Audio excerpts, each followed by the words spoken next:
Okay, uh, we are taking a class called 631. It is about organizational structure, leadership, management, um, the marketing, budgeting, and this kind of stuff. Uh-huh. You analyze the structure, the leadership, and so on. So when I looked at your Mansi IVTech, I analyzed the structure. From then there you have the chancellor, the vice chancellors, the deans, and so on. So then now I I want to know in which leadership position do you work that can help me to understand how your leadership role can affect the adult and community education program at Ivy Tech. Okay. So I am a director of academic advising, and I report to a vice chancellor who reports to the chancellor. So I'm essentially a in the Muncie structure, I am third below. So there are two layers above me, the vice chancellor and the chancellor. So I happen to report to he's a vice chancellor who has an academic leadership role. We've gone through some restructuring over the last year, so the chancellor here has split some of the academic leadership among a couple of vice chancellors. So the vice chancellor I report to, his name is Emery Peck, and Emery is over the School of Arts and Sciences and Education. And so I report to him. So does an executive director of teaching and learning, along with the dean of arts, sciences, and education. Now, the chancellor has taken on responsibility for the remainder of our schools. So we have also a school of advanced manufacturing. We have a school of business and information technology. We have a school of nursing and a school of public affairs. And then I think the final school is a school of health sciences. The reason for those organizational shifts is the chancellor is working directly with programs that are more or less workforce ready. So advanced manufacturing business, nursing, healthcare, public affairs, they're training graduates to go out and work in the workforce immediately upon completion. The chancellor I report to, overseeing arts, sciences, and education, those are more or less transfer degree objectives. So if you're going to go into one of those areas, the chances are high that you're going to transition into a 4-year program upon completion. So you're going to go to a Ball State or a Purdue or an Indiana University as soon as you finish. So there is a logic by that breakdown. So I probably answered more on that one than you wanted. The, your job is only to report to the vice chancellors and chancellors. I report to the vice chancellor. That's a linear relationship. So I report to him. He's my supervisor. But I also have responsibility to the academic deans related to successful delivery of academic support services. So, I mean, I don't report to them in a supervisory fashion, but I do report to them in regard to helping them successfully deliver student success strategies to students enrolled in their areas.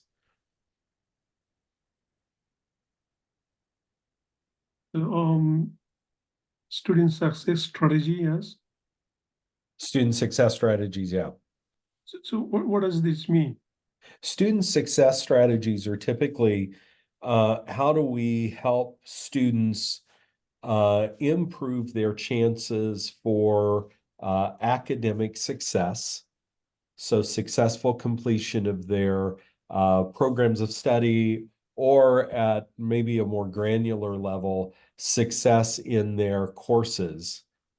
So part of that is helping them choose appropriate courses for their program of study, helping them understand course requirements, course expectations. How do we help them with academic capacity? How do we help them determine an appropriate plan of study that is reasonable regarding their personal circumstances? So, give you an example of what that might mean. If I had a student who was working full-time and had other personal obligations, I might not recommend a semester consisting of 5 courses, but we might counsel them based on their other responsibilities, what they should expect to be successful in. We also look at retention. How do we help retain students from one semester to the next, or help them graduate? That takes them off of that retention list, if you will, where we try to identify those students who need support to return the following semester. I think probably the biggest job that we have in academic advising is serving as referral agents. So if a student comes in and a student is having a problem accessing textbooks, how do we help connect them with an office within our campus that can provide that textbook? Or financial aid. That's a very big area of need for our students, is working through the wide variety of aid programs that exist and helping them leverage those opportunities. Or it might come down to a student who's experiencing housing insecurity, helping them connect to an officer on campus who can in turn provide some access to resources to address those needs, or food insecurity, or a lot of different ways that we serve in that referral role. Um, uh, so how do you think that the impacts of the Ivy Tech on Mansi in general, in specific, not in Yeah. Indiana? So Well, looking at the community level, I mean, I have a long background at Ball State, so I'm very familiar with Ball State's role. Ball State Ball State certainly has a big impact at the community level, but tends to serve a broader statewide audience. Ivy Tech, in large part, I mean, we have 19 campuses statewide, so we do have a huge community or a huge statewide impact. But at our campus, I think our community impact might be felt a little bit more than Ball State's in regard to, um, you know, all, I'm going to say our enrollment right now, our head count for spring semester is right around 2,000 students. Chances are pretty good that all 2,000 are from Muncie in some way, have a direct connection to the community. Whereas Ball State probably it's a much smaller number because of their statewide reach, their statewide impact. So I would argue that our community impact is greater just simply because the vast majority of our population is community based. we have programs where we're providing direct outreach to um, targeted areas of the community. For instance, we work with a couple of neighborhood associations. These are collections of neighborhoods within the city and delivering them um, specific academic or course-based content. We have a relationship now with um, one of our neighborhood associations where we're delivering to them a course on entrepreneurship. And we're funding that experience. We're finding grant money to pay for those tuition costs because we know that many of the members of that community would otherwise be unable to take a course at a college. And I mean, we have a vested interest in that sort of twofold. You know, we want to kind of get them introduced to courses that Ivy Tech offers with the hope that they become very interested in pursuing their education beyond that one course. So, I mean, it's an interest that we have to maybe grow our enrollment in the future. But then I think perhaps even more importantly is we want to see members of the community who might not otherwise get the access to that experience have that access and improve their personal life in some way. So that's an example. We we have a program that was brand new to me because Ball State didn't have anything remotely similar. We have a program called Work Matters. And essentially, Work Matters connects Ivy Tech with clients or students who are involved with our criminal justice system. So these could be students, Ivy Tech students who've been directly affected by, either being incarcerated or being even affected by, the court system or police.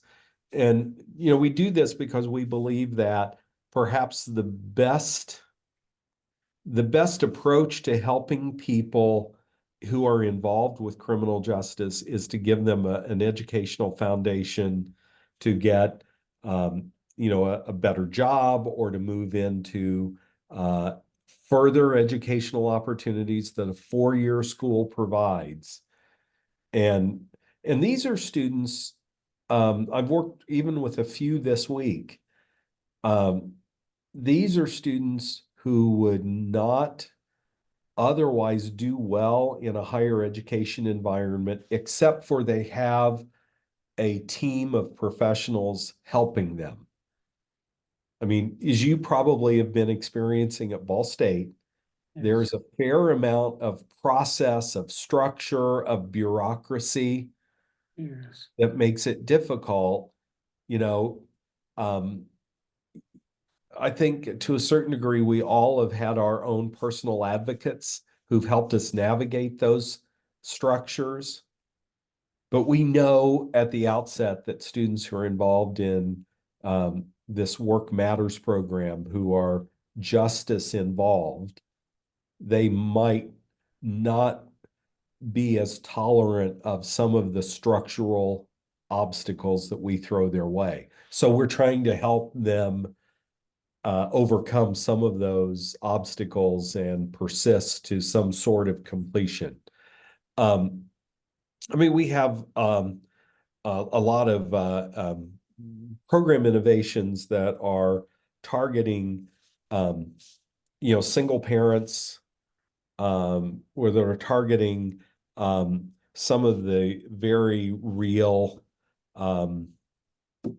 needs that our community has with healthcare or childcare. We this goes back a few months, but we finished a major fundraising effort statewide and they had the recognition ceremony. They had a ceremony acknowledging that Ivy Tech had raised a significant number of dollars of funds through generous donors. They did that here in Muncie. And one of the and it's a statewide, one of the statewide leaders acknowledging Ivy Tech's role in the state and in the communities came from one of the major healthcare providers. And his comments were related to the pandemic. You know, during the pandemic, we needed so many more professionals working in nursing or other healthcare areas to help assist patients who needed access to healthcare. And they knew that they needed to graduate more than they'd ever graduated before in either nursing or any of our other healthcare areas, medical assisting or practical nursing, sonography, whatever that role might have been. And his comments were the moment that that need was identified, the four-year schools, so Purdue, Ball State, Indiana University, were able only to provide that output that they had previously had. Ivy Tech, on the other hand, said, we're up to the challenge. You know, we're going to use the resources the state gives us to double down or to refocus our efforts and graduate more students. And that ended up happening during the pandemic. We, as a state institution, graduated a significantly large number of nurses than we had previously, filling a very real need. So, I mean, I think there's some direct community impact. I mean, we're more nimble. We can generally address state needs or community needs faster just because we're smaller. I mean, we have that ability to address those needs quicker. I mean, I've seen curriculum changes at Ball State firsthand, and it could take years to get a meaningful program identified, approved, and implemented. Here, there's still time involved, but we can do it much faster. Yes.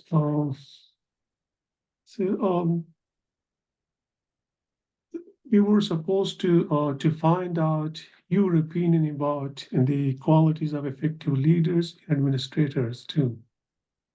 So, in your opinion, what are the qualities they should possess in order to control the community-based educational institutions? Say that last part again. I want to make sure I fully understand that. That's it. They say that adult education is different part from the other formal education. So the question is how, in your opinion, what are the effective leaders and administrators that can affect the adult education community? Got it. Okay. Well, I think, and this has taken me a while to fully adapt to. We often say our success is in part meeting our students where they are. And that's kind of hard to define. It can mean a lot of different things, but I think we have to realize, in our role serving an adult community, that our students have some very different needs than a more traditional college community. I think one of the most important traits that I've acquired over the last 12 months is patience. When I was working with a traditional college-aged audience, so 18 to 22, they came from a high school where they were subject to a certain amount of oversight and rigor that doesn't necessarily translate the same to an adult community. So let's say, Ball State's typical audience is in that 18 to 23-year-old range. Ours is going to be more mixed. I mean, we've got that 18 to 20-year range because they're coming to us because our tuition is so much less expensive than Ball State's at the undergraduate level. And then we have a group that's probably more firmly entrenched in that, let's say that 25 and older age range. And these are not, it's not unusual to be working with a student who's finished a brief tour in the Army, or to work with students who have a small family at home, or work with students who are working 40 hours a week and trying to finish a degree in their spare time. So I think that requires us to have a much different mindset. And as in a leadership role, I mean, it certainly affects your day-to-day interaction with your student clientele. You know, you begin to overlook certain things where you wouldn't have with the 18 or 19-year-old audience. And I think there's a certain degree with educational, especially educational delivery, you become very sensitive to what educational experiences and content is truly meaningful. Because you have to understand, if we're working with, a student who has just finished a full-time job and only has a certain amount of time, whatever we do in that educational experience has to be on point and meaningful toward those learning outcomes. I've had more than a handful of students, give me a less desirable response than I expected if they sense that we're just expecting them to do busy work for busy work's sake. Here I think that expectation is much higher, that what you expect me to do must be on point with my educational objectives. So I think that's a much different relationship than you have at the typical four-year institution. I think we have to be, I think here the leadership role expects us to be more mindful of our role in the state in providing workforce education. We really, and I could show you degree opportunities and show you the differences between how we're trying to push a student over this way toward a college transfer track. We're more in alignment with, say, a Ball State or an IU to prepare them for their four-year degree expectations, the final 2 years of their four-year degree. Or if we got over to this side and we're saying, okay, we're preparing you for the workforce, the courses on that workforce preparation tend to be much more professionally focused. We're giving them that fundamental experience that's going to prepare them for success professionally. And interestingly enough, and it's not limited only to Ivy Tech, but Ivy Tech probably benefits more than any other institution. Indiana has a program, and I think it's administered through the Commission for Higher Education, or at least the commission has a role in this. It's called Workforce Ready Grant. And what it does for students who are financial aid eligible, it pays the entirety of their tuition to earn a credential, either a short-term certificate or a long-term certificate. And it could be in construction management or welding or professional bookkeeping or accounting or cybersecurity. These are areas where the state has identified a strong need for credentialed prospective employees. And in order to entice people into that role, we're providing full funding.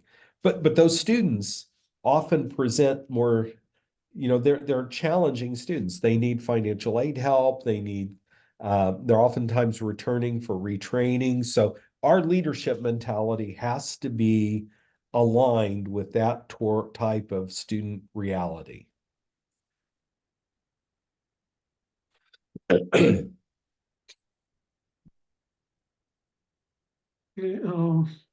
thank you so much. There's a lot of information. So, is there a specific human resource department and marketing department do you have in your IVTech? We do. Of course, keep in mind we have 19 campuses, so there are 19 different human resource leads. And I'll be happy, our human resource lead here, her name is Amber Young. And I'll send you under a separate cover, I'll send you Amber's contact. But Amber manages the personnel aspect of our campus. And she has a couple of staff members who assist her through this role. So there is someone similar to Amber at each campus. And then Ivy Tech has at the state office level. So we have 19 campuses, plus we have a state office that oversees all 19 campuses. There is a limited number of staff that oversee all human resource issues. But Amber is in charge of hiring all personnel affiliated with the Muncie campus.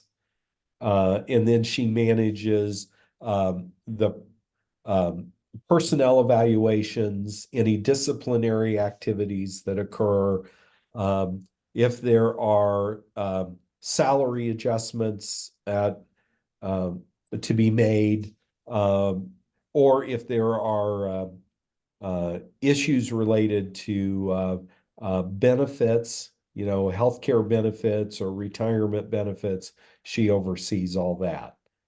So I'll be happy to share her name and contact information with you. Thank you. We do have, and I want to give you the contact name for a woman who works primarily with marketing. Her name is Leslie DeVos. And Leslie handles the marketing that occurs at the campus level. So much of the marketing that exists at Ivy Tech is probably coordinated at the statewide level, but Leslie would manage those activities that occur at the campus level. So she assists with helping us maintain adherence to the Ivy Tech brand. She has some creative control over content that's developed for marketing purposes, but then she also answers to, I'm sure, a small team at the state who develops strategies and campaigns related to marketing efforts.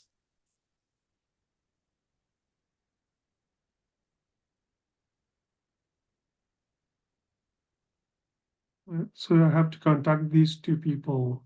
Yep, I'll send you their contact information.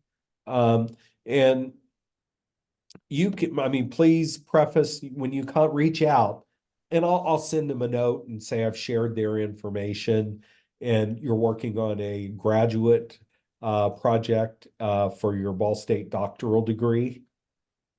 And we've talked a little bit in my role in advising but you have some you might have some follow-up questions related to human resources and marketing. Yes, I do. Okay. Okay, thank you so much for your time Is that all and you have all the for me? information. Yes, thank you so much. Okay. Yeah, Thank you. I'm sorry I was so hard to reach last week. Yeah, uh, no, was sick at the end of the week, and then this is our first week of the semester, so we're day 3. Things have oh, I been a see. little crazy, and we're a little crazy last week, but yeah, reach back out if there's anything I can do to help or if you need clarification on anything. Okay, thank you so much. Thank Okay, you very Hadi, much for your take, time. take Very care. much. Well, I'm sure we'll talk Thank soon. you. Okay, Thank you so bye. much.